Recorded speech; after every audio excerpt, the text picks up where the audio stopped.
Bonjour à tous et bienvenue dans cette FAQ un peu improvisée. Alors désolé pour le changement de programme, il pleut pas mal là ces derniers jours, donc j'ai pas pu tourner ce que j'avais prévu. Donc je suis un peu déçu, mais en même temps vous saviez pas sur quoi j'avais prévu de la faire, donc la déception je la garde pour moi pour l'instant. Et puis c'est une vidéo qui viendra plus tard. Donc j'ai proposé de poser des questions, vous les avez posées, enfin vous en avez posé beaucoup. Je vais pas faire de sommaire parce que ça me prend beaucoup de temps. Donc je vais essayer d'y répondre à peu près dans l'ordre. Donc allez sur le post, n'oubliez pas de cliquer en haut dans le petit paramètre. Faire apparaître les commentaires les plus récents d'abord et vous allez tout en bas et à partir du bas je vais essayer de répondre à peu près toutes les questions. Donc je les ai pas encore toutes vues, mais voilà, je vais essayer de répondre à toutes les questions intéressantes et si j'en saute quelques-unes, c'est que j'avais pas forcément d'intérêt à y répondre.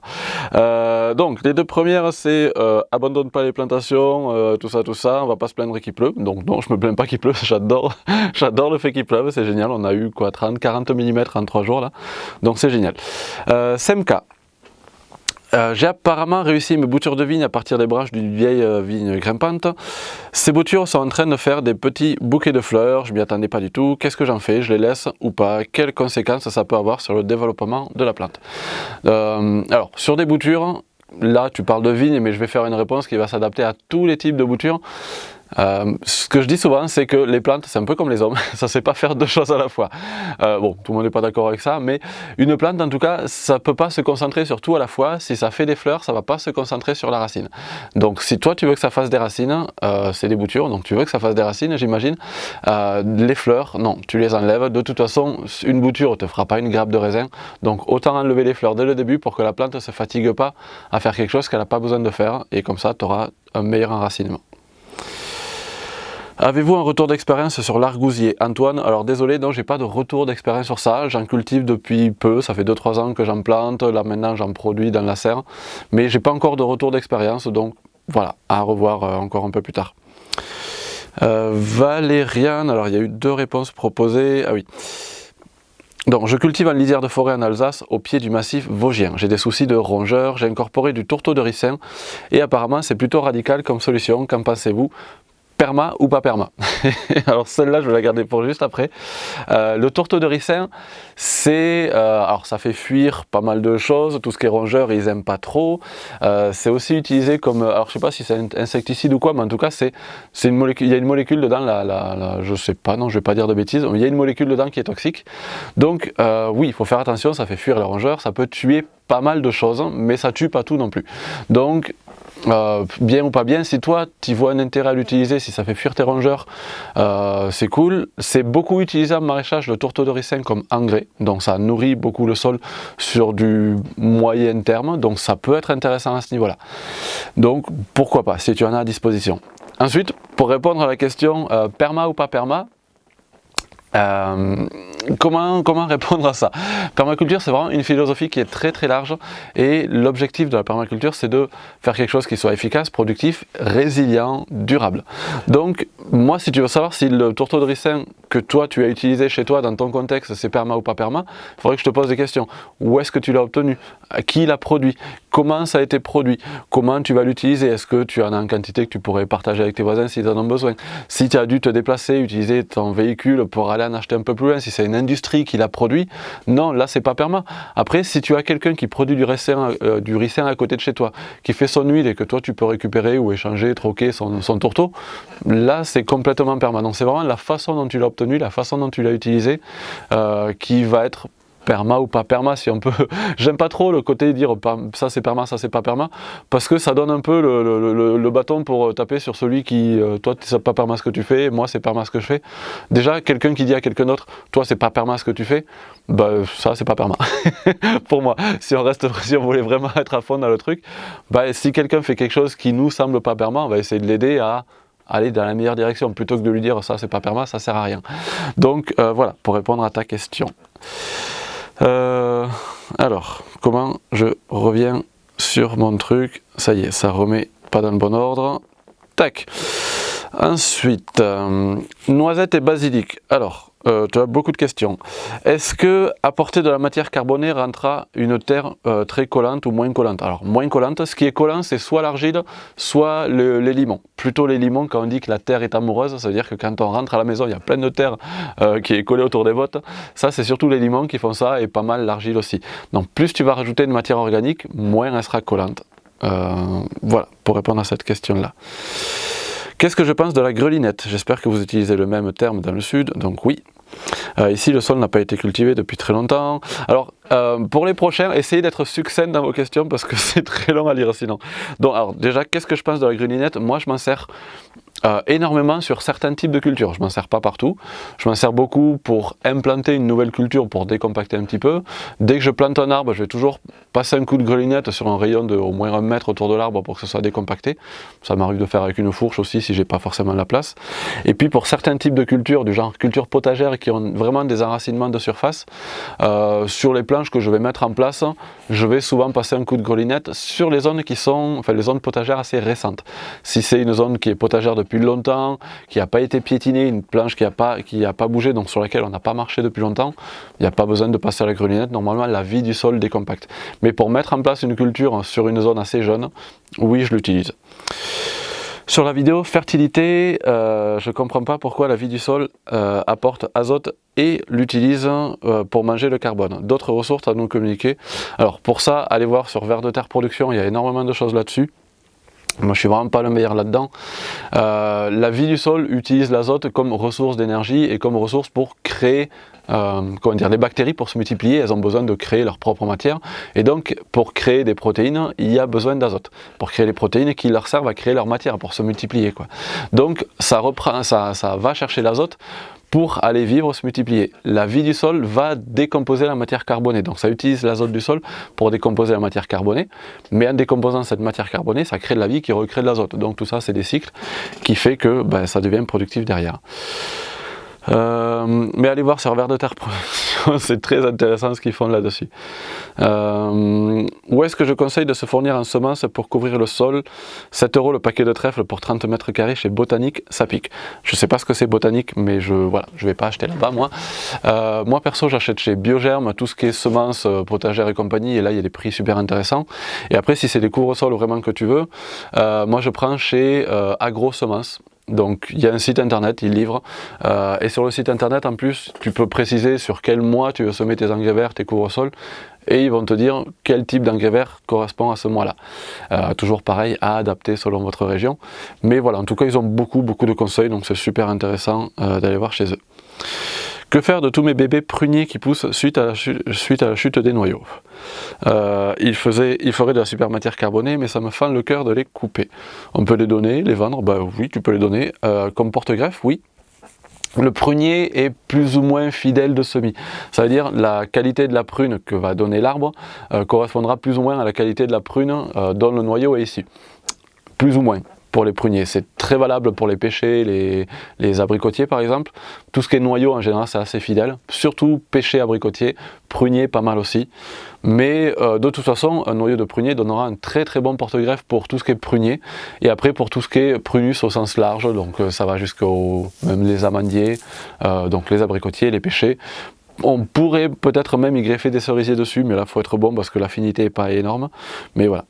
Et est-ce que j'ai des confrères qui font des vidéos dans le même esprit pour des jardins de taille normale, genre ceux qu'on a tous dans nos petits lotissements périurbains?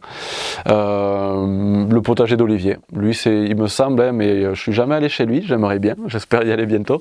Il me semble que c'est un jardin un peu plus petit que le mien, effectivement le mien est un peu grand, mais voilà, allez voir ce qu'il fait, c'est très bien. Voilà. Ensuite, est-ce que vous pratiquez différents arts? Donc Lise Panchou. Est-ce que je pratique différents arts? Musique, dessin? Si oui, arrivez-vous à les pratiquer tout en respectant la nature, en respectant vos valeurs? Par exemple, pour peindre, il faut du matériel polluant. Alors j'avoue que j'ai pas beaucoup d'autres pratiques là aujourd'hui. J'ai fait de la musique à une époque, je dessinais quand j'étais jeune, tout ça. Mais non, en fait j'avoue qu'aujourd'hui je suis assez monomaniaque de la nature. Donc j'ai beaucoup d'activités différentes et en restant là-dedans, je fais pousser des plantes, je vais commencer en tout cas les champignons, j'ai fait des algues, j'ai fait des fleurs, des carnivores, je suis passionné d'insectes, de biodiversité, il y a beaucoup de choses à faire avec ça. Et j'ai pas le temps, non c'est pas que j'ai pas le temps, mais j'ai pas l'envie d'aller vers un art, donc je suis pas du tout artiste, à part avec mon jardin peut-être, je sais pas. Voilà, donc les autres activités que j'ai, c'est la lecture, et là, sur tout ce qu'on fait, effectivement, on pourrait aller rechercher, est-ce qu'il y a des choses éthiques, durables, par exemple, si on va acheter des bouquins ou si on va publier un bouquin. Moi j'ai envie de publier un livre, je vais faire attention à chez quelle maison d'édition je vais le faire éditer, et j'aimerais choisir une maison d'édition qui soit éthique. Et quand je vais acheter des bouquins, j'essaye d'acheter des bouquins chez des maisons d'édition qui me semblent éthiques, et surtout je vais pas les commander sur Amazon. Donc voilà, après ça c'est pas du tout la réponse à ta question, mais oui, dans tout ce qu'on fait il faut chercher plus ou moins est-ce que ce qu'on fait c'est durable ou pas. Donc sinon, non, je ne suis pas un artiste qui peint ou qui dessine, ou je fais plus de musique, tout ça. J'en écoute beaucoup, mais j'en fais plus, je pense que c'est très bien comme ça. Est-ce que j'ai déjà cultivé du quinoa et pourquoi? Donc j'ai pas vraiment cultivé, j'ai testé, j'ai fait quelques plants, d'ailleurs je crois que j'ai des graines là, je devais en faire cette année, j'ai oublié. Il va falloir que je les sème. Pourquoi j'ai pas fait encore ça plus que ça? Parce qu'il y a beaucoup de choses à tester et que ça je l'ai pas testé. Par contre il y a beaucoup de variétés qui pourraient être très productives ici et c'est intéressant de le faire. La raison pour laquelle je vais pas à fond vers ça, c'est que là aujourd'hui j'essaye d'aller beaucoup sur ce qui est facile à faire. Et ce qui produit, tomates, courgettes c'est facile, pommes de terre c'est facile, les courges c'est facile, et on crée beaucoup de matières nutritives rapidement. Et ensuite tout ce qu'il faut, tout ce qui est déjà difficile à faire germer, difficile à lancer, et ensuite tout ce qu'il faut transformer derrière pour pouvoir le consommer. Et donc pour le quinoa, il va falloir récupérer les graines, il y a tout un truc pour avoir de la graine intéressante à manger. Ça pour moi du coup ça passe un petit peu après. D'abord il faut faire à manger quoi. Donc voilà, mais cela dit c'est quand même une culture intéressante, nutritivement c'est intéressant, donc je vais venir vers ça. Le jour où je serai très bon sur le reste, où ça roulera tout seul, peut-être je m'amuserai à développer des techniques, à essayer de trouver des techniques pour rendre plus facile la culture d'autres plantes. Je le fais déjà sur beaucoup de cultures, mais voilà, le quinoa j'ai pas encore trop testé quoi. Anthony, est-ce que mes plants de légumes peuvent pourrir avec toute cette pluie en prévision pour les prochains jours? Alors oui, les jeunes plants peuvent pourrir, les plantules, les jeunes semis peuvent pourrir, tu peux avoir ce qu'on appelle la fonte des semis, donc là je vous renvoie vers la vidéo sur la fonte des semis. Après beaucoup d'eau, oui ça peut pourrir. Normalement, si c'est du semi-direct en extérieur, les plantes sont adaptées à ça. Le souci, ça sera moins la pourriture que les limaces ou tout ce qui est gastéropodes. Mais selon comment tu as lancé ta culture, comment tu as fait tes semis, ça peut pourrir. Alors pour éviter ça, moi ce que je fais, c'est pulvériser. Donc dans la vidéo sur la fonte des semis, c'est ce que je dis, pulvériser de l'ail, de l'oignon, un truc qui est soufré, c'est antifongique. Mais pulvériser ça, si ça prend la pluie, ça ne sert pas à grand chose parce que c'est rincé de toute façon quoi. Donc peut-être mettre des choses à l'abri, si c'est des jeunes plants qui sont en pot, mais les à l'abri, les laisse pas sous la pluie, et puis voilà, et puis surveille, de toute façon avoir l'œil dessus. Quand il fait un temps là comme il fait en ce moment, qu'il pleut tout le temps, la plupart des plantes fragiles, il faut aller les voir. J'allais dire tous les jours, mais non, c'est pas tous les jours, c'est toutes les 2 heures qu'il faudra aller les voir. Moi il y a même des moments où en plein milieu de la nuit, alors c'est chiant quand il pleut, mais en plein milieu de la nuit, si je me réveille, je me fais une petite insomnie à 4h du matin, ça m'est déjà arrivé de, allez, je m'habille, j'enfile j'allais dire, non, j'ai pas d'impair, j'ai pas de bottes, je mets mes chaussures, je m'habille, une frontale, et puis je vais voir s'il n'y a pas un peu de limaces, s'il n'y a pas des trucs qui sont un peu gênants, sur lesquels il faudrait être réactif. Donc quand il fait ce temps-là, que ce soit pour la pourriture ou pour d'autres trucs, il faut surveiller évidemment. Ouais. Après c'est aussi une méthode de sélection, si tu as des plants qui pourrissent et des plants qui pourrissent pas, enfin qui sont fragilisés par la pluie, il n'y a pas que la pourriture, c'est une bonne occasion pour sélectionner ceux qui pourrissent pas et pour les garder quoi. Maxime, j'entame ma 2e année de jardin avec environ 10 bandes de culture, 10 mètres par 1 mètre, permaculture, mélange de culture sur une même bande, mais je suis vite à court de graines, donc issues du commerce type F1 principalement, et d'idées de nouvelles plantations. Comment se fournir en graines non F1 et en espèces nouvelles? Merci pour ta vidéo, et bien avec plaisir. Donc, comment trouver des graines non F1? Alors moi, perso, la question, je me la pose dans l'autre sens, c'est on les trouve où les graines de F1? Parce que moi, perso, là où je vais me fournir des graines F1, ils en font pas. Donc déjà, moi, ce que je peux te conseiller, c'est les graines F1. Si toi, tu veux avoir des graines en quantité, produis-les. Et si tu veux te les produire, oublie les F1 directement. Les F1, c'est du très vigoureux, c'est très intéressant, c'est génial de ce que disent les semenciers qui les produisent. Par contre, l'inconvénient, et ça ils te le disent pas, c'est qu'elles sont non reproductibles, voire, elles vont pouvoir se reproduire, mais ça va donner quelque chose qui est complètement aléatoire, voire ça va pas être reproductible du tout. Donc, si tu veux être fourni correctement en semences naturelles, oublie les F1. Et ensuite, voilà, moi j'en ai parlé juste avant, moi je me fournis chez Biogerme. Après ta ferme Sainte-Marthe, ils sont bien, je les trouve un peu chers, mais qu'est-ce qu'il y a? Il y a Agrosemence, il y a qu'est-ce qu'il y a encore? Bon, il y en a plein. Peut-être j'essaierai de mettre un truc dans les sous-titres hein, si j'y pense au montage. Voilà, mais oublie les semenciers traditionnels, les jardineries pour se fournir en semences, ils ont beaucoup de F1 là-bas, c'est pas l'endroit où il faut aller se fournir. Pour moi. Quelles sont les adventices que tu aimes laisser s'épanouir dans ton potager au milieu de tes légumes et celles qu'au contraire tu préfères déloger pour les laisser ou non en périphérie de tes cultures? Alors celles que j'adore globalement c'est celles qui se mangent et celles que j'essaye d'écarter c'est celles qui sont très envahissantes, rapidement envahissantes et qui vont être gênantes pour les cultures, pour les zones de culture et pour les légumes que je cultive. Par exemple, le chien-dent, typiquement, celui-là, quand je fais du désherbage, c'est celui que j'essaye vraiment d'enlever et je vais même creuser la terre pour essayer d'enlever tous les rhizomes parce que il est envahissant rapidement et en plus il va percer les pommes de terre et abîmer certains tubercules. Donc sur les zones potagères je l'enlève. Après sur d'autres zones il n'est pas si gênant que ça, il est intéressant, il a des intérêts. Mais si on arrive à remplacer le chien-dent par d'autres plantes, ça peut être un peu mieux. Donc typiquement celui-là je l'enlève. La potentille je l'enlève aussi parce qu'elle couvre beaucoup et rapidement et puis du coup elle va gêner un peu pour mes semis et à désherber c'est un peu chiant donc voilà ça j'enlève aussi. Le liseron j'essaye de le calmer un petit peu. Voilà, je crois que c'est les 3 plantes vraiment que j'enlève. Ça, je pourrais peut-être en faire une vidéo, il y a vraiment un truc intéressant avec ça. Après, toutes les autres, celles qui... Alors, à l'opposé de ces 3-là, ça va être toutes les plantes qui ont un intérêt alimentaire. Donc, le pissenlit, le plantain, le kénopode, l'amarante, il doit y en avoir d'autres. L'ortie, j'en ai pas beaucoup dans mes zones de culture. Mais voilà, ces plantes-là, c'est vraiment celles que je laisse avec grand plaisir.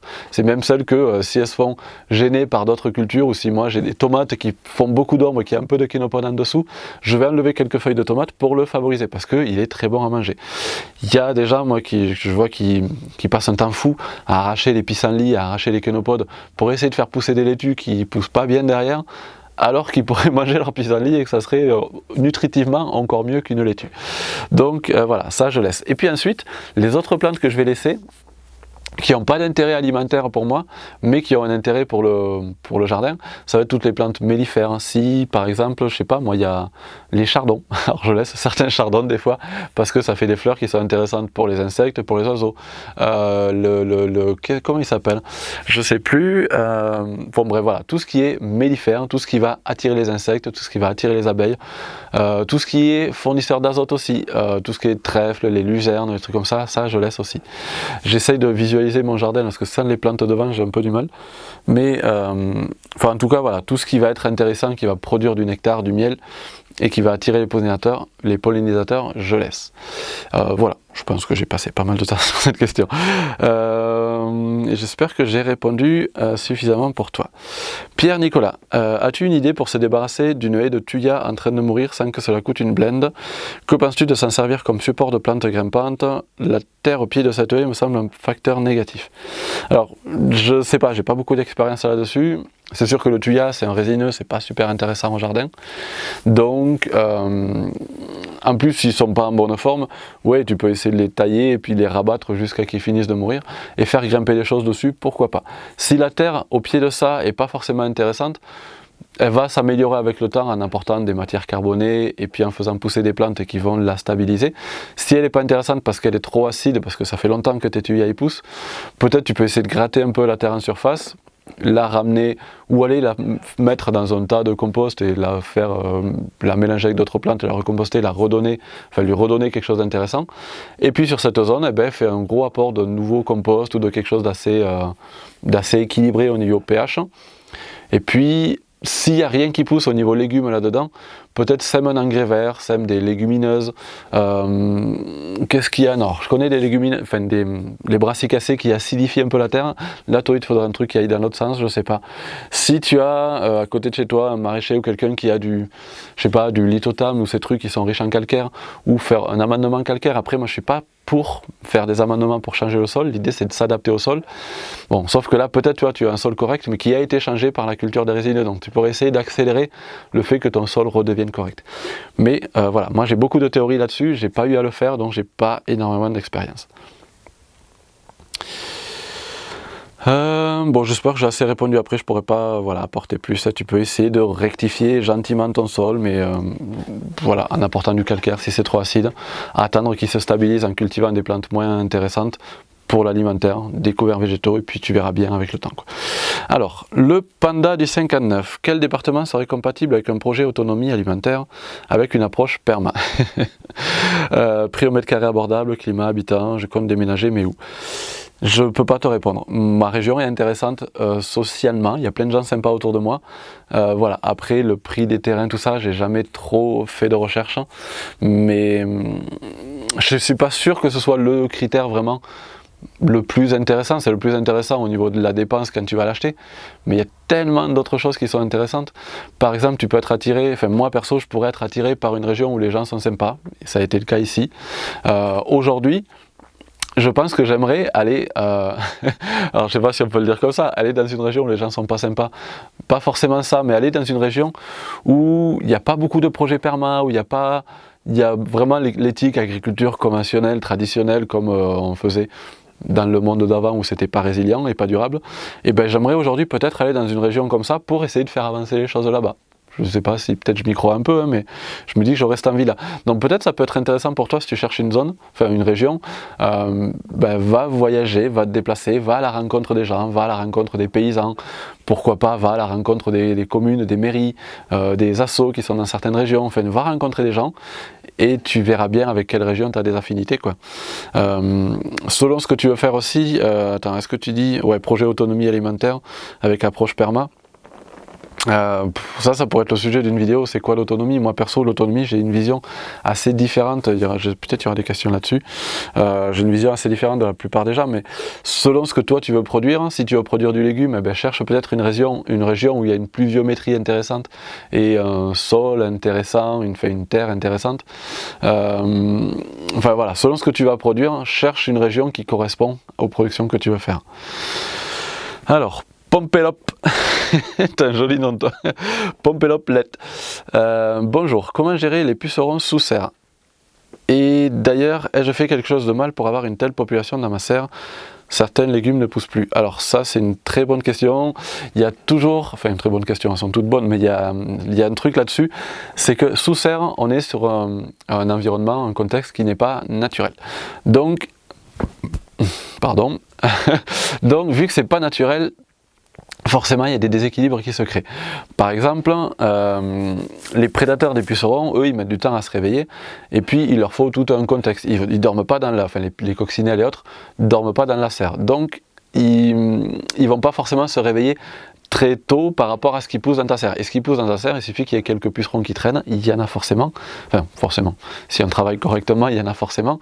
Et bien dans la serre, eux, ils vont avoir de la chaleur beaucoup plus vite qu'à l'extérieur, et un milieu pour se nourrir, parce que forcément, eux, ils sont sur vos plantiers à manger, donc ils se développent très vite. Et les prédateurs sont pas là, donc forcément, de suite, la courbe de développement des pucerons, elle explose sous serre. Donc pour certaines plantes, mince, ça y est, j'ai perdu. Pour certaines plantes, oui, ça va être très compliqué de gérer le puceron. Et bien sous serre, moi ça m'arrive une fois de temps en temps, sur les plantes vraiment qui sont limite prêtes à mourir, de pulvériser un petit coup du savon noir pour calmer les développements. J'essaye de ne pas le mettre sur toute la plante, j'essaye de ne pas le mettre sur toutes mes plantes, et sur les plantes sur lesquelles j'en mets, vraiment j'en mets sur les pousses où là ça craint un petit peu. Mais j'essaye quand même un petit peu de garder des pucerons vivants, parce que mes prédateurs, quand ils vont arriver, ils vont avoir besoin de pucerons pour se nourrir. Donc J'essaie de ne pas tous les tuer, mais à certains moments, dans les seuils critiques, j'essaie de les calmer un petit peu. Et donc là, c'est juste une cuillère à soupe de savon noir dans 1 litre d'eau tiède pour que le savon se mélange bien. Quand on pulvérise, on essaye de ne pas pulvériser à chaud, on laisse refroidir un peu. Et voilà, par contre, c'est un insecticide qui est radical, qui tue les pucerons, mais qui tue tous les prédateurs des pucerons s'ils sont déjà en train de les réguler. Donc pensez à observer autour, ou même dans votre serre, s'il y a les prédateurs qui commencent à arriver. Et quand vous voyez que les prédateurs commencent à arriver, là, on arrête les traitements. Et puis même au niveau des traitements, je le fais sur certaines plantes, ça m'arrive de le faire, je le fais une fois pour calmer une courbe et ensuite je laisse les prédateurs arriver. Mais je le fais jamais de manière récurrente, je le répète jamais, quoi. Alors, forcément je l'ai remis, j'ai perdu, là. À quel point en es-tu sur le chemin de l'autonomie, ah ben voilà, alimentaire? Que produis-tu et que ne produis-tu pas? Alors, à quel point en es-tu sur le chemin de l'autonomie? Donc, je suis autonome aujourd'hui. Je vais essayer de résumer vite fait comment moi je vois l'autonomie. Je l'ai peut-être déjà dit dans une autre vidéo. Pour moi, l'autonomie, c'est pas ne savoir, comment je dis ça? C'est ne pas savoir? Non, c'est pas savoir tout se produire, tout simplement. Je sais pas moi produire mes légumes, mon miel, mes œufs, de la viande, j'en mange un petit peu. Je sais pas fabriquer mes chaussures, je ne sais pas fabriquer mes vêtements, je ne sais pas fabriquer mon papier toilette. Donc pour moi l'autonomie c'est pas savoir tout se produire, c'est savoir produire quelque chose, savoir sur quoi on est bon, trouver le truc sur lequel on est bon et sur lequel on arrive à être très productif et le plus vite possible créer du surplus. Et c'est ce surplus qui va vous permettre d'obtenir le reste. En permaculture, on se base souvent, on dit sur comment ça se passe dans la nature. Dans la nature, les plantes, elles ont trouvé un truc, elles savent, avec la photosynthèse, produire du sucre. Elles produisent énormément de sucre par la photosynthèse et elles en réutilisent 30%. Et le reste, elles le partagent. Par les racines, elles balancent du sucre aux champignons, aux bactéries pour obtenir de l'eau, des minéraux. Avec leurs fleurs, elles font du nectar pour attirer les abeilles, pour transférer le pollen. Avec les fruits sucrés, elles attirent les animaux qui mangent les fruits pour aller propager les graines. Et donc voilà, en gros, elles ont compris sur quoi elles étaient bonnes. Elles le fabriquent en masse, elles fabriquent du sucre en masse. Et elles utilisent ce sucre pour l'échanger contre ceux qu'elles n'arrivent pas à se produire. Et ben comment j'ai dit ça? Et ben moi, j'essaye de trouver la même chose. Je suis bon moi dans produire des plantes et puis produire des plantes que je vends, donc ça c'est mon métier de base, et avec ça j'arrive à, alors avec les plantes j'arrive à troquer avec les voisins contre des œufs, contre du fromage, contre du miel des fois, contre d'autres choses comme ça. Et puis pour certaines personnes, et c'est là que il y a certaines personnes qui sont pas d'accord, mais moi perso je trouve que c'est un bon moyen, donc j'arrive au truc, c'est avec certaines personnes j'échange mes plantes contre de l'argent, donc c'est de la vente, je vends mon surplus et avec cet argent je peux me payer mes assurances, je peux me payer mes matériaux pour construire ma maison, je peux utiliser de l'argent pour acheter les produits que j'arrive pas à produire sur mon terrain. Donc dans cette voie-là d'autonomie, ça y est, moi je suis autonome avec ce que je fais. Dans les autres choses que j'arrive à produire aujourd'hui, c'est ce que vous êtes en train de regarder là, c'est du contenu vidéo dans lequel j'essaye de partager mes expériences, mes connaissances, et en échange de ces vidéos, certaines personnes, dont beaucoup d'entre vous font partie, vous me donnez de l'argent pour ce contenu vidéo, et ça me permet aussi de pouvoir vivre derrière. Donc là où j'en suis moi dans mon chemin sur l'autonomie, je commence à être bien, je commence à gagner ma vie pour pouvoir être autonome et à plus avoir besoin des aides de l'État pour faire ça. Donc voilà où j'en suis dans mon chemin vers l'autonomie. Ça y est, il s'est remis à zéro lui. Non, c'est bon. Cyril Triangle, salut Rémi, petite question greffe de fruitier, à quel moment peut-on considérer que c'est gagné? Du coup, quand peut-on retirer l'élastique de contention? Je me doute que c'est encore trop tôt, mais mes petits pommiers sont bien jolis et l'impatience me guette.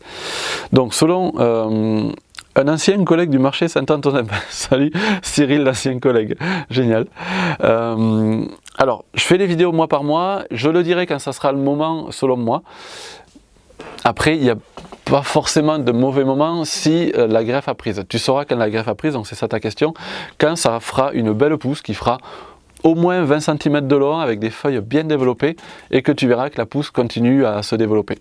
Il y a certaines greffes où les pousses sont toutes petites Et ça veut dire que, allez, c'est pas mort, mais ça n'a pas pris non plus. Donc sur celle-là, c'est sûr, tu touches pas. Et sur celle où la pousse commence à être bien jolie, là, c'est bon, ça a pris. Donc tu pourrais enlever l'élastique, par contre, ça a pris, la connexion est faite, mais ça n'a pas encore fait le bois qui fait la solidité de la greffe. Donc tu pourrais aussi le laisser. Par contre, si l'élastique, tu le laisses trop longtemps, selon avec quoi tu as fait, du raffia ou quoi, des fois, ça se détend pas trop. Et donc la tige va commencer à se développer un petit peu. Et tu vas avoir une espèce d'étranglement au niveau de la greffe. C'est pas très joli la première année, mais c'est pas non plus très grave. Après, il faudrait pas le laisser trop longtemps non plus. Mais c'est pas la fin du monde s'il y a un petit étranglement la première année. De toute façon, au bout de 2-3 ans, ton tronc va se développer et ça se verra plus du tout. Donc, si tes pousses sont trop petites, tu n'enlèves pas l'élastique. Si les pousses sont bien développées et que tu as envie de l'enlever, enlève-le, mais par contre, sois très délicat avec la branche qui n'est pas encore très soudée. Moi, je te conseillerais de, pour l'instant, pas l'enlever. Je vais faire la vidéo mois par mois le mois prochain. Je verrai sur certaines, peut-être je le détaillerai un peu plus, il y aura les images en plus, donc voilà, on verra. Mais pour l'instant, voilà, pas de grosse urgence. Vie Muller, sol très sableux, rajouterais-tu de l'argile? Non, bentonite ou autre, pour améliorer la rétention de l'eau et créer le complexe argilo-humique. Ou bien juste apporter de la matière organique? Oui, pour créer de l'humus qui retienne l'eau à lui seul. Donc rajouter de l'argile, comme je dis souvent, moi en permaculture, l'idée c'est de ne pas changer ton sol, c'est de t'y adapter. Si tu as un sol qui n'est pas très argileux, déjà ça te coûterait une fortune de faire ramener de l'argile, il en faudrait des quantités pour que tout ton sol change, parce qu'en profondeur il ne changera pas, tu changeras que la surface. Donc ça ne serait pas rentable et ça ne serait pas intéressant de faire venir de l'argile de trop loin. Et puis voilà, par contre si tu veux améliorer la rétention en eau, faut développer le côté éponge de ton sol en rajoutant de la matière organique, donc carbonée, de la paille, du bois, des feuilles mortes.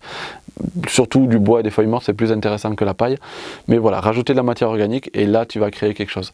Et le complexe argilo-humique, si tu as un sol qui est très peu argileux, tu n'auras pas de complexe argilo-humique, mais tu auras quand même un complexe, on dit organo-minéral, sauf que ce ne sera pas l'argile qui jouera le rôle de liant, enfin qui jouera le rôle dans le complexe, mais ça se fera quand même d'une autre manière. C'est pas aussi intéressant que le complexe argilo-humique, mais oui, argilo-humique parce que tu n'as pas d'argile, mais ça sera correct quand même, et surtout ça sera adapté à ton sol. Si tu n'as pas d'argile, de toute façon, à moins de déplacer des tonnes et des tonnes et des tonnes d'argile, tu ne changeras pas à ton sol, quoi.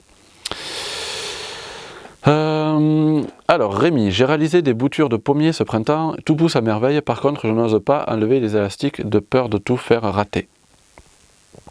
Les élastiques, donc c'est des greffes. C'est pas des, ou alors je vois pas où tu as mis l'élastique sur la bouture, donc j'imagine que tu as fait les greffes. Peux-tu nous dire à quel moment les enlever? Donc essayez de vous lire entre vous les questions, parce que c'est exactement la même question qu'il y a deux questions, donc celle-là, j'ai déjà répondu. Dator09, est-ce que tu pourrais nous parler des terreaux, avec ou sans tourbe, impact écologique, comment se passer de la tourbe sur le long terme, etc. Donc oui, je peux te parler, mais là je ne suis pas correct moi par rapport à ça, parce que dans les terreaux que j'utilise, il y a encore un petit peu de tourbe. Moi je prends du terreau FloraGuard. Le souci que j'ai, c'est, là je suis vraiment sur une frontière entre, et là il y en a qui diraient c'est pas perma, mais le perma c'est essayer de trouver d'aller dans la bonne direction. Le souci c'est que au niveau des terreaux, moi le terreau que j'utilise, il vient d'assez loin, il vient du nord, Allemagne je crois il est fait, et au niveau choix des terreaux, il y a très peu de choix, et là moi j'ai le choix entre un terreau, donc je peux pas en choisir un autre, parce que tous les terreaux que je trouve ici, déjà il y a encore plus de tourbe dans les terreaux qu'on trouve en jardinerie que dans celui que j'achète, et puis au niveau qualité, en jardinerie, c'est très mauvais, voire juste mauvais pour les mieux, mais il n'y a pas de bon terreau en jardinerie. Bon, en tout cas, moi, je n'en ai pas trouvé ici, sauf dans certaines jardineries où ils vendent le terreau FloraGuard que j'utilise. À côté de ça, oui, il y a d'autres petits producteurs de terreau qui vendent du coup des plus petites quantités qui sont beaucoup plus chères, et j'ai pas les moyens, moi, d'acheter ces terreaux-là, et j'en ai pas qui en produisent juste à côté. Il y en aurait juste à côté, je l'achèterais forcément, et le fabriquer soi-même, c'est difficile d'avoir un truc de qualité, et vu que moi, c'est mon métier, je suis producteur de plants, et qu'il faut qu'ils soient jolis les plants, sinon j'arrive pas à travailler avec, enfin j'arrive pas à les vendre, je suis sur un truc où c'est assez difficile. Par contre oui, c'est super intéressant d'aller faire des recherches quand on a plusieurs choix, d'aller voir ceux dans lesquels il y en a le moins. Et donc les solutions pour se passer de la tourbe, ben, dans celui que j'utilise moi, il y a de la fibre de coco, il y a des résidus de producteurs. Alors il y a plein de résidus de type culture, et là moi je vois la fibre de coco, il y en a d'autres. C'est des résidus agricoles qui peuvent être intéressants pour remplacer la tourbe. C'est pas aussi bien que la tourbe, parce que la tourbe c'est quand même génial, mais c'est quand même pas mal. Et pour ceux qui ne sauraient pas, la tourbe, ça vient des tourbières, c'est très très long à se produire la tourbe, et donc on l'exploite, on l'utilise beaucoup plus vite que la vitesse à laquelle elle se crée, et donc c'est pas du tout durable. Et en plus en faisant ça, on détruit des milieux, des tourbières qui sont magnifiques, donc il faut vraiment faire attention avec ça. J'ai l'impression que l'image est très lumineuse là, j'espère que ça vous arrache pas trop les yeux. Hop, allez, ça a l'air mieux comme ça.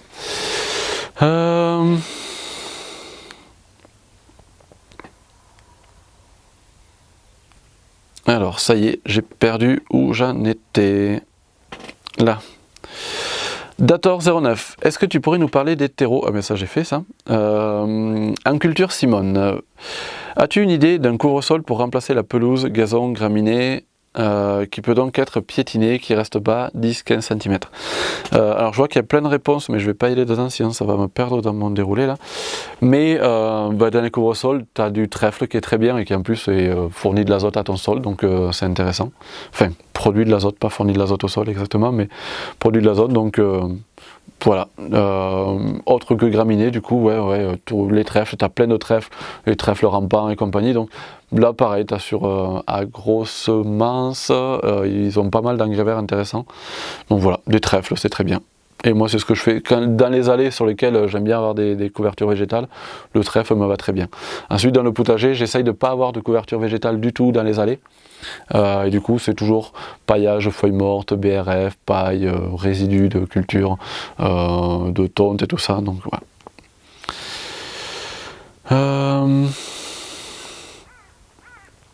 Vincent B. Ma question concerne la rentabilité de votre pépinière. Au bout de combien d'années avez-vous réussi à être rentable? Quel est votre business plan, mode de distribution? Donc, au bout de combien d'années j'ai réussi à être rentable? Je dirais, ça va faire peur peut-être à certains, mais c'est long. Allez, 6, 7, 8 ans. Au bout de 6, 7, 8 ans, ça commence à être assez rentable. Là aujourd'hui, il n'y aurait que la pépinière, elle serait plus rentable. J'arrive pas à me faire un salaire avec la pépinière parce que j'ai réduit un peu mes productions. Parce que j'ai réduit surtout mon temps de travail sur la pépinière, puisque maintenant je fais de la vidéo et que le temps de faire les vidéos c'est moins de temps pour être sur la pépinière.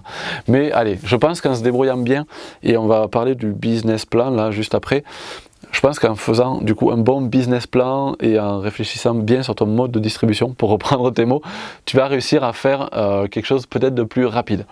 Donc pour répondre du coup à ta question, quel est mon business plan? Je te fais une réponse inattendue, enfin que toi t'attendais pas. Je sais pas ce que c'est un business plan, j'ai pas été beaucoup à l'école, j'ai pas fait énormément d'études. Les seules études que j'ai fait, c'est quand j'ai fait des études de maraîchage où il fallait faire une étude de marché pour voir sur quel marché on va vendre, est-ce qu'il y aurait de la place pour aller vendre, qu'est-ce qu'ils vendent, pour voir qu'est-ce qu'on fait comme production pour arriver à un endroit où il y a de la place pour nous au final. Sauf que à la fin de mes études de maraîchage, je me suis dit que je voulais pas faire maraîcher parce que ça m'intéressait pas, et que depuis ça, après ça, je suis allé voir d'autres lieux, voir comment ils faisaient, puis j'ai vu ce qui me plaisait, et puis j'essaye d'être productif et j'essaye de vendre mes trucs. Donc j'ai pas du tout suivi je sais même pas qu'est-ce que c'est un business plan. Le mot business, moi, me fait peur, puisque moi l'idée c'est pas de faire du business, c'est de faire quelque chose qui me plaît et de le rendre rentable. Bon, c'est peut-être ça la définition du business, je sais pas ce que c'est, mais moi j'ai plutôt cherché quelque chose qui me plaît à moi, sans aller voir sur les études que j'ai fait, voir comment il faut faire pour être le plus rentable possible. C'est d'abord moi, qu'est-ce qui me plairait le plus, qu'est-ce qui me ferait vibrer et qu'est-ce qui me rendrait heureux de me réveiller le matin pour aller travailler, et voilà, qu'est-ce qui me plairait au final quoi. Et une fois que j'ai trouvé ça, j'ai essayé d'être rentable dans mes productions, ça veut dire essayer d'être le plus efficace, le plus résilient, le plus aussi respectueux de l'environnement dans mes productions. Et ensuite, je suis allé voir où est-ce que je pouvais vendre mes produits. J'essaie de les vendre sur place aujourd'hui, mais quand tu n'es pas connu, il faut d'abord aller sur les marchés. Et puis, j'ai essayé de me faire ma place. Donc voilà. Et puis, mode de distribution, bon ça par contre, je vois ce que c'est un mode de distribution, donc c'est sur les marchés. comme je viens de dire, sur les foires au plant. J'ai fait quelques petits produits transformés que je vendais aussi sur les marchés. J'ai essayé de vendre un petit peu dans certains lieux de distribution, enfin officiels, des épiceries, des trucs où ils pouvaient vendre mes plants. J'ai essayé d'aller dans les trucs bio, épicerie bio, parce que je produis des choses naturelles. Par contre, je ne suis pas du tout labellisé. J'ai toujours refusé de me faire labelliser de quelque manière que ce soit. Donc tout ce qui est épicerie bio, c'est beaucoup basé sur la confiance pour ceux qui acceptaient de vendre mes produits. Donc voilà, je suis allé les vendre. Mais aujourd'hui, c'est compliqué. Si tu n'es pas labellisé en bio, tu ne peux pas vendre dans les épiceries bio.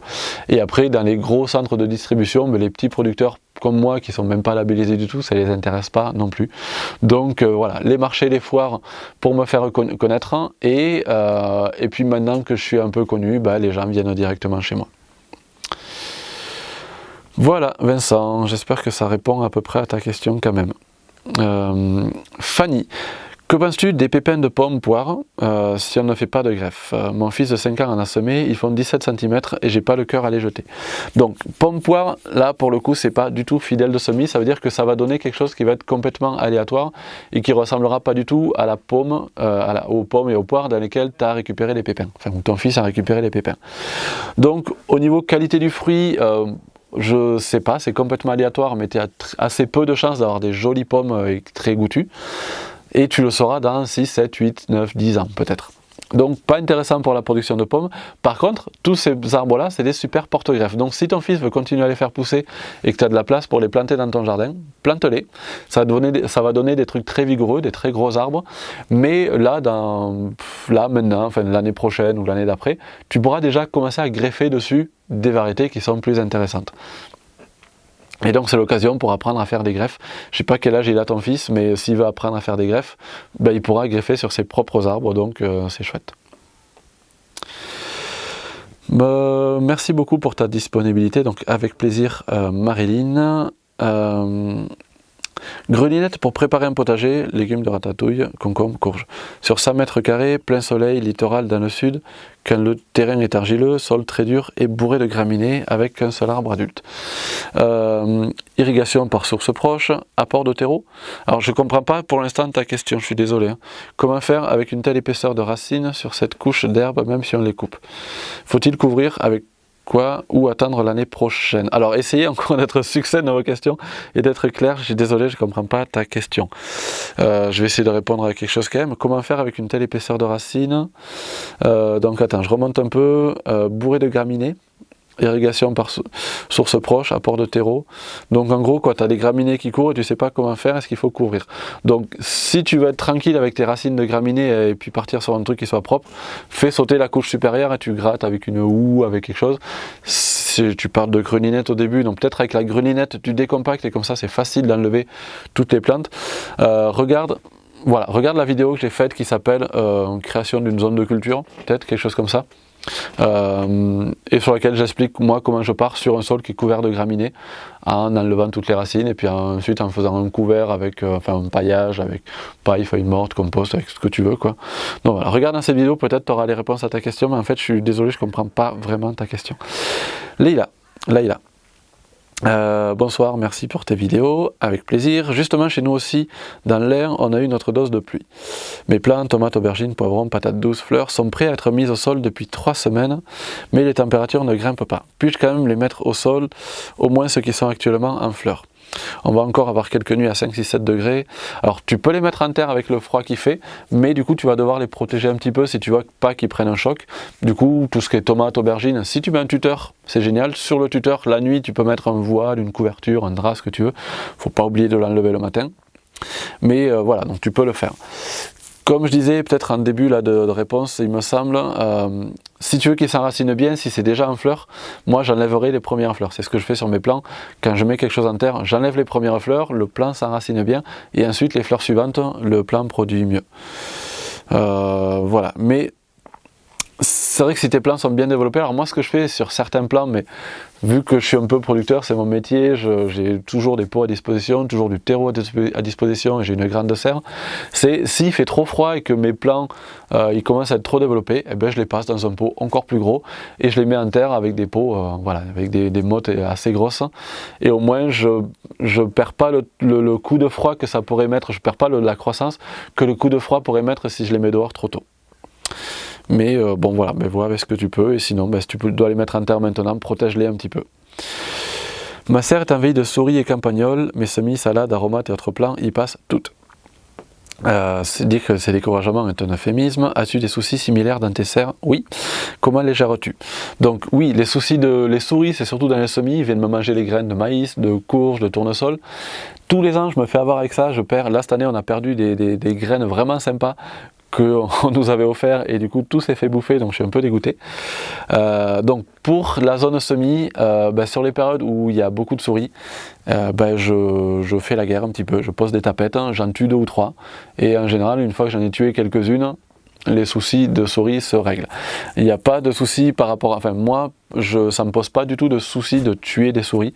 Je régule des populations, je sais que les souris elles sont très très nombreuses dans ma zone, mais quand elles sont sur ma zone de production de plants, de semis, là je régule. Par contre, si elles posent des soucis à l'extérieur, ça se règle automatiquement. Je ne vais jamais poser de piège à l'extérieur. Par contre, à l'intérieur, des fois je régule les problèmes de souris. Qu'est-ce que tu avais d'autre? Campagnol et tout ça. Alors campagnol, je sais pas, après tout ce qu'on appelle ratopier et compagnie, ça c'est plutôt en terre, en extérieur. J'ai d'autres façons de régler ça. Là par contre je leur fais pas la guerre, je leur laisse leur place. Sur tout ce qui vient d'être planté, je l'ai expliqué dans la dernière vidéo du jardin forêt mois par mois, j'essaye de faire en sorte que toutes les plantes qui sont arrachées quand ils refont leur galerie, je les renfonce un petit peu, je réarrose pour que ça se renracine, et à partir de là ils font leur galerie ailleurs, et s'ils refont leur galerie sous mes plantes, je les renfonce jusqu'au moment où ça va. Et pour tous les plants qui sont bouffés, je les remplace. Et en extérieur par contre c'est vraiment à ce niveau là que je vais agir. Je ne vais pas réguler des populations, je ne vais pas les attaquer à eux parce que je n'ai pas envie de leur faire la guerre en extérieur. Et moi ma solution c'est de produire en masse, produire beaucoup de plants et remplacer tout ce qui est détruit jusqu'à que ça passe. Si je leur fais la guerre et que je réduis leur population, je me dis que derrière les prédateurs ne vont pas venir, et je suis sur un lieu où moi j'essaye plutôt de créer une biodiversité énorme pour que les populations se régulent automatiquement. Les seuls endroits où je vais vraiment faire la guerre, c'est un peu la même réponse que j'ai donnée par rapport aux pucerons, c'est dans les milieux qui ne sont pas naturels. Là où je fais mes semis, les prédateurs des souris, ils ne peuvent pas y venir. C'est des endroits qui sont en serre fermée et les prédateurs ils viennent pas. Donc là j'attaque. Pour le puceron en serre, pareil, j'attaque un petit peu, de manière très ponctuelle, mais j'attaque un petit peu. Par contre à l'extérieur, non, j'attaque pas. Voilà. Jean-Marc, peut-on pailler avant les plantations ou après, une fois qu'on est sûr qu'elles ont prise? Que penses-tu du compostage de la surface? Merci d'avance pour ta réponse. Alors, moi je paille souvent avant, et selon à quel moment je plante, soit j'écarte juste le paillage pour faire mes plantations et je remets le paillage autour de mes plants. Ça c'est un peu plus tard quand on se rapproche de l'été. Et là en cette période, pour beaucoup de plantations, alors je ne l'ai pas forcément fait partout, mais je le regrette sur certaines cultures, j'écarte vraiment mon paillage. Alors soit j'écarte sur un cercle pour mettre ma plante autour, soit sur carrément toute ma planche de culture, j'écarte le paillage, je le mets dans mes allées. Ça va se décomposer, ça va apporter de la matière carbonée, ça va couvrir, ça va éviter l'enherbement dans les allées, mais je mets un petit peu ma terre à nu sur mes zones de plantation et ça calme énormément les problèmes de gastéropodes, limaces, escargots et compagnie. Et sur les zones sur lesquelles j'ai mis le paillage trop près de mes plants, les gastéropodes ont beaucoup de cachettes juste autour de mes plants et c'est dur de réguler. En fait, la régulation se fait automatiquement. Si on met le paillage trop près, elles ont des cachettes juste autour et c'est risqué pour les plants. Si on écarte un peu plus, du coup les gastéropodes sont un peu plus loin, c'est plus facile de les voir. Et en plus, je pense que ça a d'autres répercussions, c'est la terre chauffe plus vite si on écarte le paillage et les plantes poussent un peu plus vite en début de saison. Donc voilà comment je fais maintenant.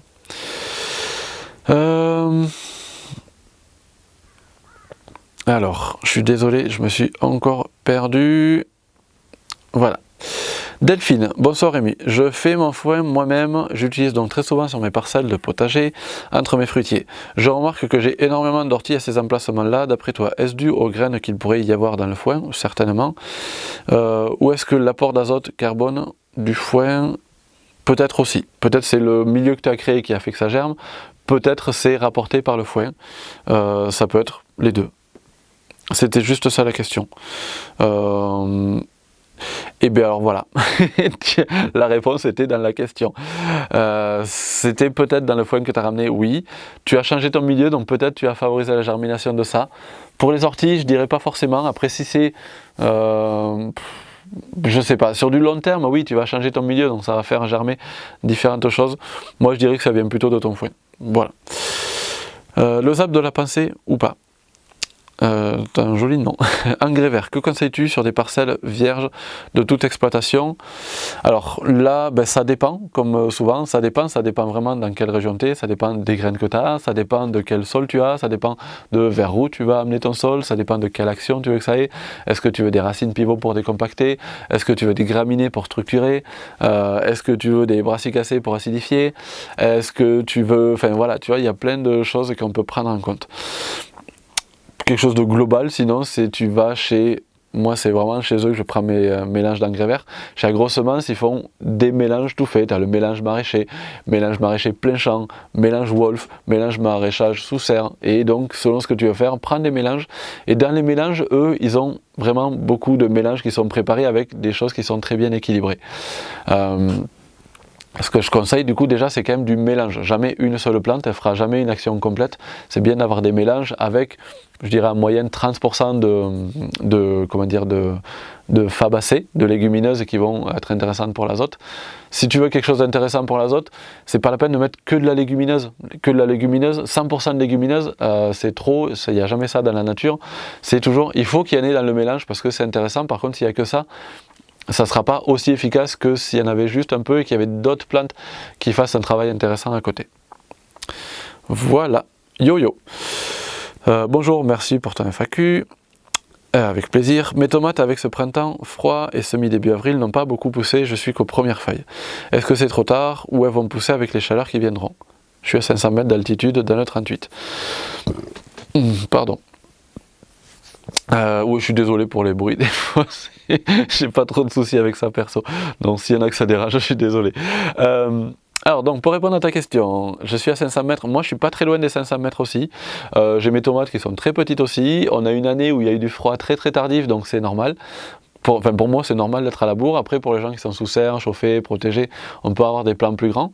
Donc si toi tu vas avoir des tomates en juillet, va voir autour de toi s'il y a des gens qui ont des plants plus développés pour avoir des tomates plus tôt. Mais sinon, non, c'est pas un souci, tu auras juste des tomates plutôt en mois d'août, fin août. Et voilà, cette année on aura des tomates un peu plus tard. Pour moi c'est normal cette année. Après si toi tu veux les avoir plus tôt, va te fournir ailleurs un plan plus développé, pendant peut-être 3-4 juste pour avoir des tomates au début. Et puis ensuite ça arrivera plus tard. Et voilà, donc c'est pas trop tard. Moi je vais même encore semer des tomates là au mois de mai, pour avoir des grosses productions en fin de saison, en août, septembre, octobre. Donc voilà, pour moi c'est pas un souci. Marilyn, quels légumes vivaces fais-tu pousser? Est-ce que tu en vends? Quelle autre plante potagère vends-tu? Alors en légumes vivaces, oui, je fais... Alors qu'est-ce que je fais? Je vais essayer de visualiser ma serre. J'ai du chou de banton, j'ai du yacon, de la poire de terre, j'ai du... qu'est-ce que j'ai juste derrière là? De l'oignon rocambole, oignon vivace, j'ai du réfort, de l'autre côté j'ai de la consoude, j'ai de l'émérocale, j'ai de la rhubarbe, qu'est-ce que j'ai encore? Voilà, je crois que j'ai à peu près fait le tour.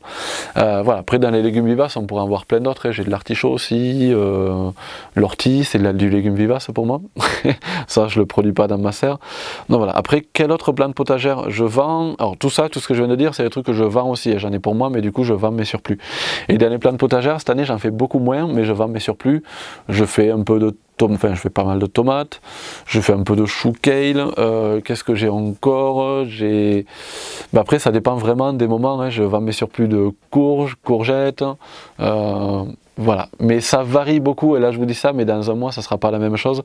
Donc c'est plus du tout ma spécialité des plantes potagères annuelles, donc j'en fais quand même pour moi et je vends mes surplus. Donc si vous voulez voir ce que j'ai, le site n'est pas forcément à jour parce que ça tourne beaucoup. Mais voilà, il faut venir voir sur place et puis vous verrez ce que j'ai sur le moment. Et moi, j'ai chez moi de nombreuses plantes qui, sûrement à force de passer la tondeuse, se sèment un peu partout. Je retrouve de la mélisse, de la bardane comestible, du rumex. Ça commence à m'envahir un peu. Je ne sais pas si c'est moi ou les oiseaux, car j'ai beaucoup de visiteurs dans mon jardin. J'ai 5000 mètres carrés chez moi et se réfugient des faisans et leurs femelles, des canards, des lapins, des oiseaux, c'est génial. Puis mésanges, pivers, pigeons, etc. D'où ça peut venir, car je retrouve que j'ai beaucoup de plantes de sous-bois. Alors ça vient probablement entre autres des oiseaux, ouais. C'est un peu comme la question avant, ça vient aussi du fait que ton sol évolue et qu'il y a des nouvelles choses qui germent, parce que dans le sol, il y a des stocks de semences énormes. J'ai un bois de 700 mètres carrés d'ailleurs, mais je retrouve ces plantes sur le terrain, c'est un peu évanescent au final. Alors oui, c'est sûr que ça vient beaucoup du sol qui évolue et il y a des nouvelles plantes qui germent. Ça vient aussi des oiseaux. Après, de n'importe où que ça vienne, tu ne pourras pas changer le problème, donc je ne sais pas si c'est là qu'il faut aller. Après... là, toutes les plantes que tu me dis, rumex, mélisse, bardane comestible, moi perso, d'être envahi par ces plantes-là, je ne vois pas où est le souci puisque c'est des plantes intéressantes et comestibles. Le rumex très très jeune, ça se mange, et quand c'est très développé, ça héberge des pucerons, et les pucerons c'est intéressant sur les zones de culture puisque ça attire les prédateurs des pucerons. Donc voilà, je ne peux pas répondre à la question de où ça vient, ou alors j'ai à moitié répondu, mais voilà, et après, comment faire en sorte que ça change? Ça ne changera pas. Ton sol évolue, s'il y a la biodiversité qui vient, ça attirera tout ça. Et bien, il faut travailler sur tes zones de culture, faire en sorte d'avoir des cultures très denses pour pas qu'il y ait la place pour que ces plantes-là germent, ou alors faire avec ça et puis les consommer à côté aussi, ça peut marcher. Nick Douille. Que penses-tu d'Arthur Keller? Si tu ne connais pas, je t'invite à regarder ses conférences, puis celle sur la résilience en compagnie d'Alexandre Boisson. Donc, écoute, merci pour le lien. Arthur Keller, là comme ça me dit rien, mais j'ai tendance à ne pas retenir le nom des gens. Si ça se trouve, je connais, donc là je ne peux pas répondre, je suis désolé. Ton parcours entier, Fabien, ton parcours entier, études ou pas, date, progression, etc. pour tes vidéos. Merci pour tes vidéos. Donc avec plaisir pour les vidéos. Mon parcours entier, je vais essayer de te le faire en express. J'ai grandi en Afrique, je suis arrivé en France à l'âge de 11 ans, il me semble. J'ai pas fait beaucoup d'études, ça a été assez difficile l'enfance, donc voilà, pas d'études. J'étais assez vite largué dans la vie sauvage. Donc j'ai grandi avec les punks sur Albi. Donc ensuite, quand j'ai pu reprendre un peu le cours d'une vie normale, j'essaie de reprendre des études, mais c'était compliqué. Et ensuite, j'ai fait un BPREA, BPREA de responsable d'exploitation agricole. Donc j'ai appris à faire du maraîchage. À la sortie de ça, je me suis dit que je ne voulais pas faire de maraîchage. Et ensuite, je suis allé vadrouiller un peu à droite à gauche pour voir ce qui se faisait. Je suis passé chez Bernard et Annie-Jeanne Bertrand au jardin de sortilège à l'époque. C'est eux qui ont lancé les éditions de Terran. Donc voilà, allez voir là-dessus, j'en parle beaucoup dans mes vidéos. Allez voir sur édition de Terran, ils font plein de trucs intéressants. Et donc c'est à partir de là que je me suis dit, c'est ça que je veux faire. Je veux faire un jardin diversifié. Je veux un truc près de la nature. Je veux un truc le plus naturel possible. Et puis faire plein de productions différentes et surtout être libre année après année de faire un peu ce que j'ai envie avec toujours cet objectif écologie, environnement, nature et production le plus naturel possible.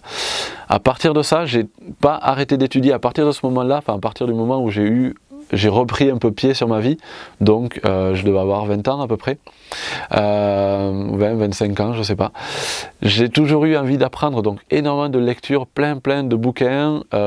J'ai fait une formation d'herboriste aussi à l'école lyonnaise des plantes médicinales, ELPM.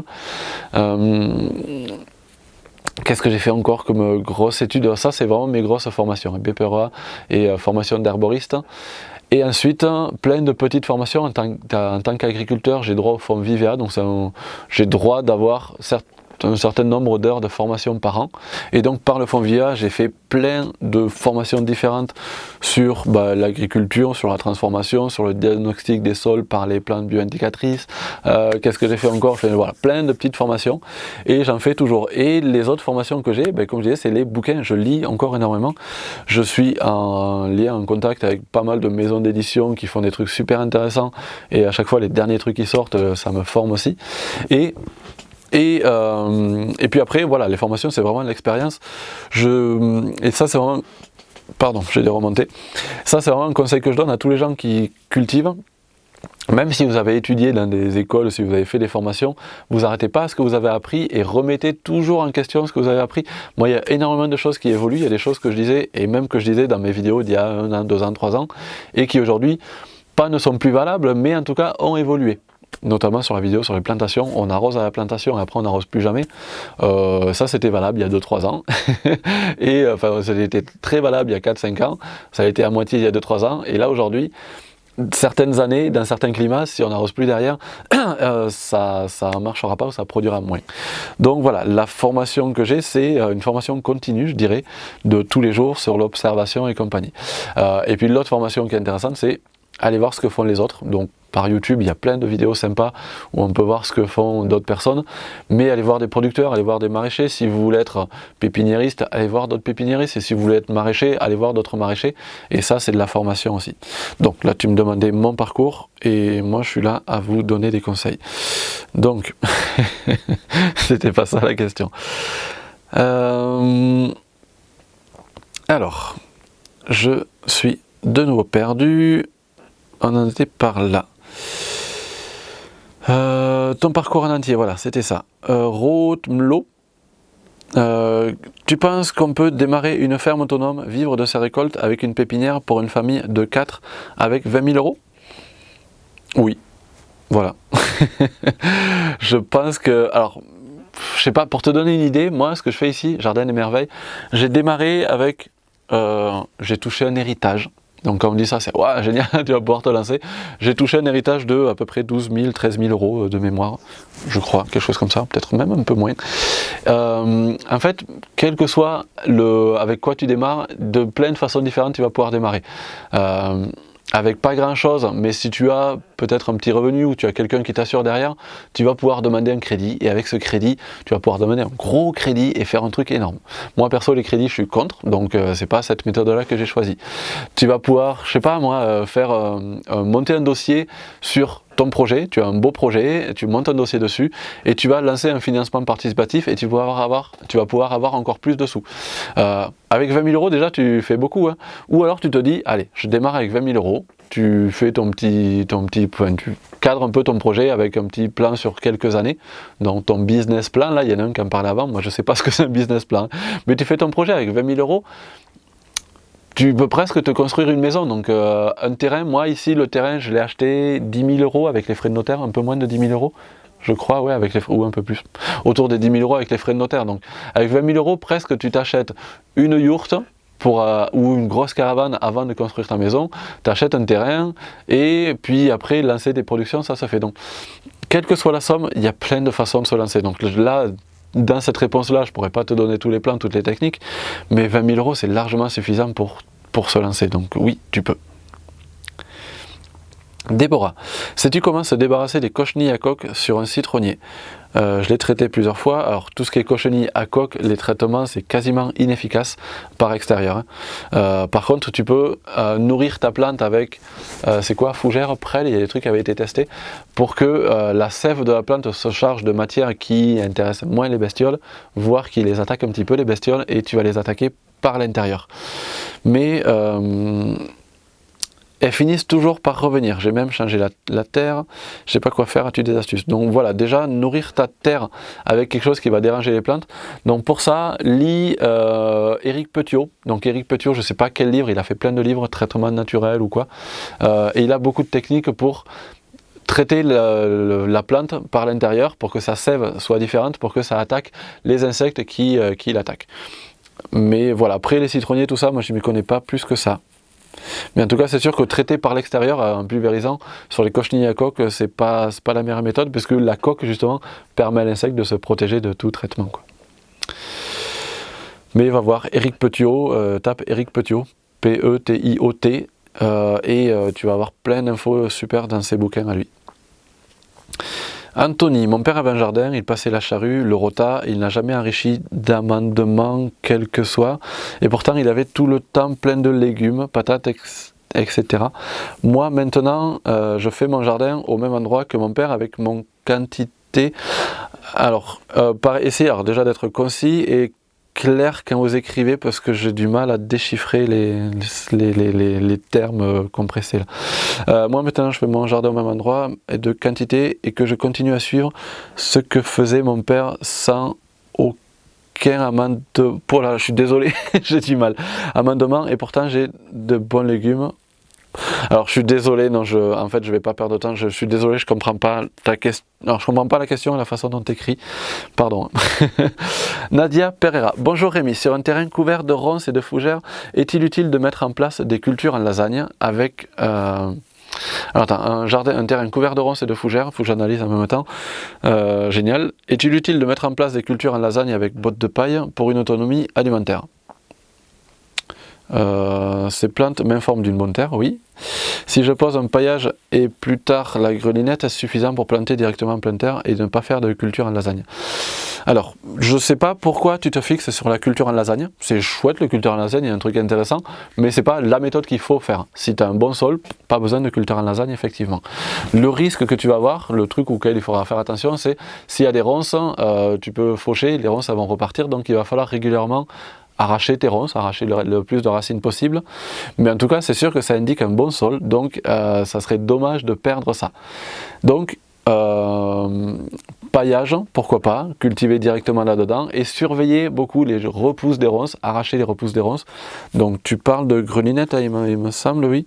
Donc grelinette et arrache le plus possible de racines de ronces pour qu'elles ne repartent pas. Surveille quand même la première année, ou voire les 2-3 premières années, parce que les ronces c'est quand même bien vigoureux. Et à partir de là, tu as une bonne terre, fais-y très attention. Pas d'outils lourds, pas de motoculteur, pas de tracteur, pas trop piétiner ton sol parce que tu as un bon sol. Mais si tu enlèves tes ronces, tu risques de le retasser derrière parce que la ronce protégeait ton sol. Mais voilà, arracher et surveiller la repousse. Pailler. Compostage de surface et rapport de matière organique en surface régulièrement, mais si tu avais des ronces, ton sol est déjà riche, donc il n'y a pas besoin de le nourrir plus que ça. Et ensuite, là où ça variera sur le long terme derrière, c'est quel type de sol de base tu as. Est-ce que tu as un sol plutôt argileux, plutôt sableux, plutôt limoneux? Et là, là ça va varier du tout au tout, donc il va falloir adapter à ça. Agnès Daniel, comment aider mes plantes à se débarrasser de la mouche blanche? Alors je suis désolé, je ne connais pas trop la mouche blanche, donc... de toute façon, toujours stimuler la biodiversité et puis voir derrière. Mouche blanche, j'ai pas eu trop de soucis avec ça, donc je peux pas trop te répondre. Donc là, on est sur les dernières questions qui ont été posées après que j'ai commencé les prises de vue. Donc on est bientôt au bout, il me semble. Alors, il y en a qui les posent en majuscule comme sur les lives, c'est sympa. Merci pour tout ce que tu fais, avec plaisir. J'ai des mycocouliers qui poussent spontanément sur le terrain, mais dans des zones où je peux guère les laisser pousser. Puis je les trognais, oui, tu peux essayer, je connais pas trop le mycocoulier. Tous les combien de temps, vu que je connais pas, je saurais pas te dire. Pas forcément tous les ans, il y a certains arbres, on les trogne tous les 2, 3, 4, 5 ans pour avoir des plus gros bois. Quelle taille minimale doivent-ils avoir, doivent-ils atteindre avant d'être trognés? La taille à laquelle tu veux les trogner, soit tu vas faire des trognes au niveau du sol comme on fait pour les osiers, soit tu peux le faire dès la deuxième année, soit tu veux le faire plus haut, attends qu'ils atteignent cette hauteur là. Voilà. D'autre part, j'ai des noyaux de pêche et abricots qui ont germé dans le tas de compost, je les ai mis en pot en mars et là ils sont immenses dans les pots. Puis je les planter en pleine terre ou plutôt les rempoter et attendre l'hiver prochain pour les replanter. J'ai peur pour le pivot, donc c'est sûr que plus tu les plantes tôt, plus tu profites du pivot. Ça aurait même été intéressant avant de les passer en pot, de les planter directement. Donc là, si tu les as en pot et que la racine tourne en rond ou qu'elle a été coupée, tu n'as plus de pivot. S'ils sont en pot mais qu'ils n'ont pas trop tourné en rond, à peine tourné en rond, tu peux les mettre en terre, le pivot va continuer à descendre. Donc mets-les en terre le plus vite possible. Si tu attends l'automne, tu vas perdre, c'est quasiment sûr que tu vas perdre l'intérêt du pivot. Ce qui n'est pas très très grave, il faudra juste les arroser les premières années. Et au bout de 5, 10, 15 ans, il y a des pivots secondaires qui se mettent en place sur la plante et le pivot primaire des fois disparaît. Donc sur le long terme, c'est pas grave. Par contre, si tu veux le premier pivot là, mets-les en terre le plus vite possible, c'est sûr. Alors, bonjour Rémi, Fanny. Bonjour Rémi, peux-tu nous citer une dizaine de fruitiers comestibles peu fréquents et dont tu valides les saveurs pour une haie fruitière productive toute l'année? Alors ça, il aurait fallu que je le prépare. Alors, cornouiller, c'est très bon. Mûrier noir, c'est très bon.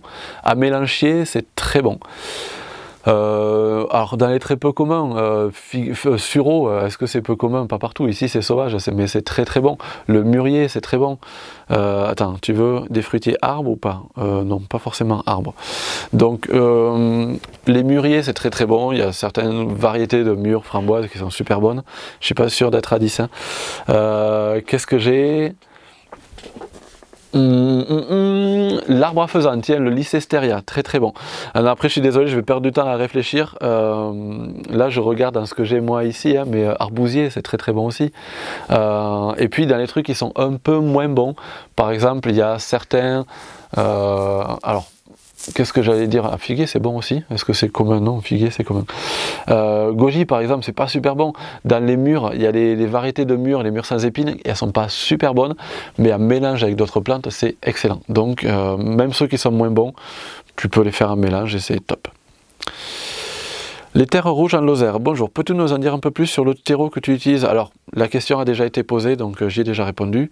Et là, on est sur les dernières. La dernière, bonjour Rémi, je suis dans le nord de la France, mes plants de courges et courgettes en godet commencent à fleurir et les feuilles jaunissent. Que dois-je faire? Je n'ose pas encore les mettre en pleine terre. Eh bien j'ai déjà répondu à ce genre de questions, donc soit tu les mets en pleine terre maintenant et tu les protèges, soit tu ne veux pas les mettre en pleine terre, eh bien mets-les dans un pot plus gros, rempote-les tout simplement. Donc voilà, je suis au bout. Donc pour tous les gens qui vont poser des questions à partir de là, je suis désolé, c'est 10h48. Je vais passer au montage en espérant que la vidéo puisse être en ligne à 17h comme d'habitude. Donc merci à tous d'avoir suivi cette vidéo jusque là. Donc ça fait longtemps que j'ai pas fait une FAQ, j'avais dit que j'en ferais régulièrement. J'espère que ça vous aura plu. Je vous retrouve très certainement vendredi prochain à 17h pour une autre vidéo sur une thématique certainement autour de l'eau, c'est ce que je voulais faire. Là j'avais prévu de vous parler de sureau. Allez, je dis sur quoi j'avais prévu de faire, sur le sureau. J'ai rédigé tout un script, j'ai passé une demi-journée à rédiger le script, à clarifier le script, j'ai plein de choses à vous dire là-dessus. Et puis finalement la pluie m'a empêché de le faire, donc désolé. Je vais me garder ce script pour plus tard où je mettrai le script en ligne et comme ça vous saurez ce que j'avais prévu de dire. Voilà, donc j'espère que ça vous a plu. Si ce que je fais vous plaît, partagez les vidéos autour de vous. Si ça vous plaît pas, les regardez pas. Et si vraiment ça vous plaît, vous pouvez me soutenir sur la plateforme Tipeee. Donc un grand énorme merci à tous ceux qui me soutiennent. J'ai vu qu'il y avait pas mal de noms là dans les questions qui ont été posées de gens qui me soutiennent. Donc un grand merci à vous pour votre soutien. C'est un chouette échange qu'on fait, je trouve. Donc merci beaucoup à vous. Et pour tous, je vous dis à très bientôt pour de prochaines vidéos. Salut!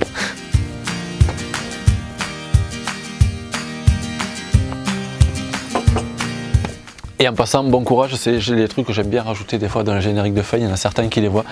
Bon courage à tous là pour ce temps hyper pluvieux qu'on a. En tout cas, par chez moi, il prévoit encore beaucoup de pluie qui arrive. Donc voilà, vous êtes nombreux à poser des questions sur qu'est-ce qu'on fait par rapport aux limaces, aux gastéropodes en ce moment, par rapport aux plantes qui pourrissent, par rapport aux campagnols et tout ça. Donc faites attention, surveillez, lâchez rien, surtout. Allez pas jusqu'à utiliser des produits chimiques. Déjà vous savez pas forcément d'où ça vient, comment ça a été produit. Moi je sais pas non plus. Par contre ce que je peux vous garantir c'est que les gens qui les produisent s'en mettent plein les poches et vont tout faire pour que vous continuiez à en avoir besoin et vont surtout rien faire pour que vous puissiez vous en passer. Donc c'est pas des amis à vous ceux-là. Ces gens-là vous aident pas du tout à vous en sortir et vous aident à être dépendant d'eux, donc lâchez rien et voilà.